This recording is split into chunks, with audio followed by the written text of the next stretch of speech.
বঙ্গোপসাগরে সৃষ্ট নিম্নচাপের প্রভাবে দেশের বিভিন্ন এলাকায় থেমে থেমে বৃষ্টি হচ্ছে, ফলে নদ নদীর পানি বাড়ছে। এতে ফেনী সহ ৬টি জেলায় বন্যার আশঙ্কা দেখা দিয়েছে বলে জানিয়েছে পানি উন্নয়ন বোর্ড।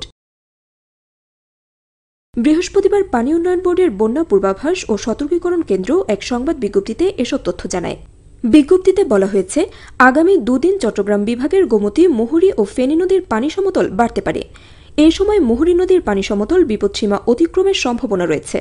ফেনী জেলার মুহুরী নদী সংলগ্ন নিম্নাঞ্চল বন্যা পরিস্থিতির সৃষ্টি হওয়ার ঝুঁকি রয়েছে। পরবর্তী একদিনে নদীর পানি সমতলে হ্রাস পেতে পারে। এছাড়া সিলেট ও ময়মনসিংহ বিভাগের সারিগোয়াইন, জাদুকাটা, মনু, ধোলাই, খোয়াই ও সোমেশ্বরী নদীর পানি সমতলে আগামী ৩ দিন বৃদ্ধি পেয়ে বিপদসীমা অতিক্রম করতে পারে। এই সময় সিলেট, সুনামগঞ্জ, মৌলভীবাজার, হবিগঞ্জ ও নেত্রকোনা জেলার নিম্নাঞ্চলে বন্যা পরিস্থিতি সৃষ্টি হওয়ার ঝুঁকি রয়েছে। রংপুর বিভাগের তিস্তা, ধরলা ও দুধকুমার নদীসমূহের পানি সমতলে আগামী ৩ দিন বাড়ার সম্ভাবনা রয়েছে।